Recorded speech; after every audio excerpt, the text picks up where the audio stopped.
What is up, ladies and gents? This is Carlos, and I would like to go ahead and talk to you about two really unique folders that I've been asked to review from Tangram knives, named the Santa Fe and the Vector. The Santa Fe is an Azo design, and you may know Azo from Kaiser and my previous video, the Basalt. I'm a big fan of his designs and I have a few of his models coming up, so keep an eye out on that.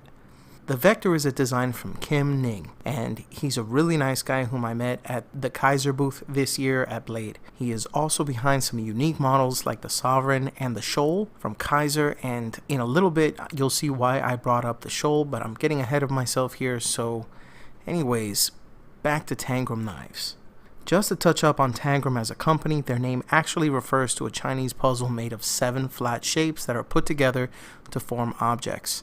The objective is to form a specific shape using all 7 pieces without overlapping each other, and you actually get all 7 pieces as part of each Tangram knives box. This is a really cool setup and a simple gesture from the company to set themselves apart from the rest. As for their knives, they've begun with a small lineup that has been growing due to positive reception in the knife community.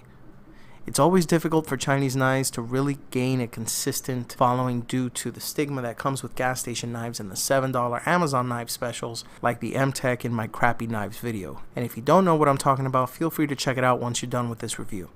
So to explain where Tangram knives fits in, you have to understand that there are typically different classes of knife owners. Within those classes are even more subclasses based on requirements they have on them knives. So whether it's due to laws in their area or the usage of the knife itself, case in point, I think it's safe to say that a large segment of true knife users are those looking for a folding knife that fits well in the hand. It can be easily operated, it comes sharp out of the box, and can remain that way after a fair amount of use. So judging by that basic set of criteria, Tangram decided to try their hand at releasing their folding knives using a few different blade shapes, few handle materials, and imported steel from Japan to make sure the end user gets a product that's well beyond its cost.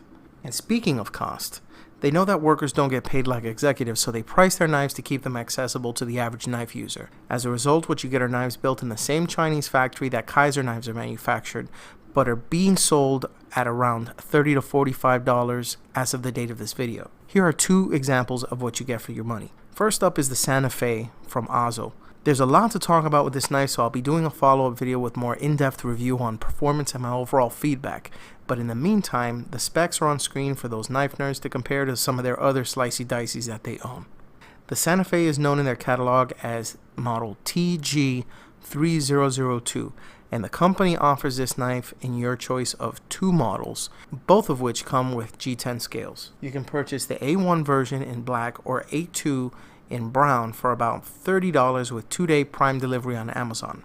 The link's going to be in my description. Next up is the Vector from Kim Ning.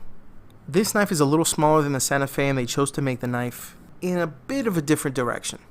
I tend to think of this more as a gentleman's knife on a budget. Now, when I say gentleman, I think more of an executive style person, not the kind of executive that has his own office, but rather the technical assistant executive that sits in the cubicle just outside of his office.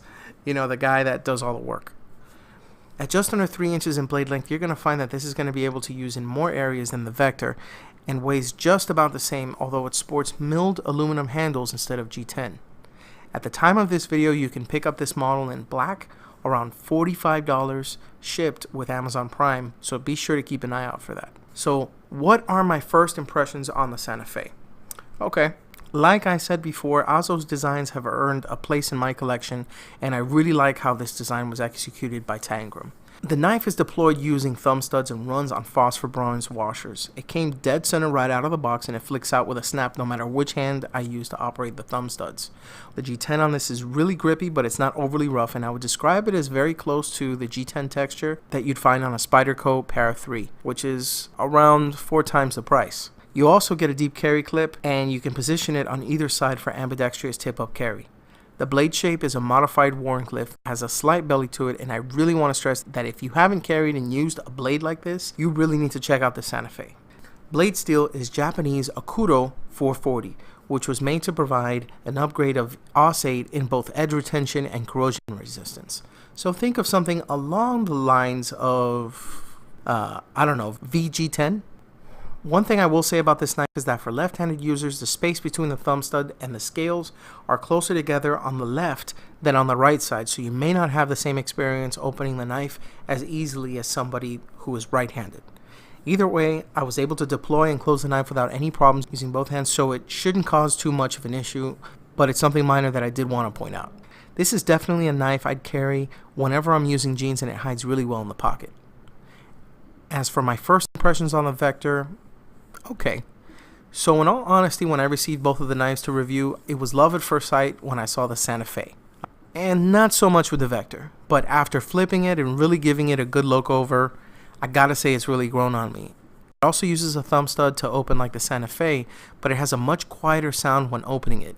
It's kind of hard to explain, but when you hear it, you'll definitely get what I mean. It runs off of phosphor bronze washers and opens with just as much authority as any other Kim Ning design. This is Tangram's first button lock, and the only other knife I have that uses that kind of lock is an auto, which is my Benchmade Kasba.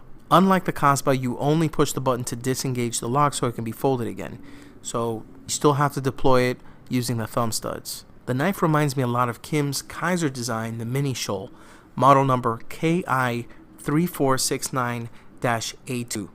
So if you can get over the fact that the handles are milled aluminum, the blade steel is a Kudo 440, and it isn't a $250 frame lock, you've got yourself a Mini Shoal on a budget. This is one knife I'm going to be using whenever I use slacks, plus the weight makes it work well with lighter clothing without feeling cumbersome. You don't get a deep carry clip, but enough is hidden to not really feel like that's a deal breaker. Be on the lookout for follow-up videos on both after they've gone through some use, and be sure to hit subscribe so you're notified when the videos are up. Any questions or have an idea for an upcoming video, please visit dailycarrysolutions.com and send a message through the contact tab at the top of the page. And remember, if you EDC, think of DCS.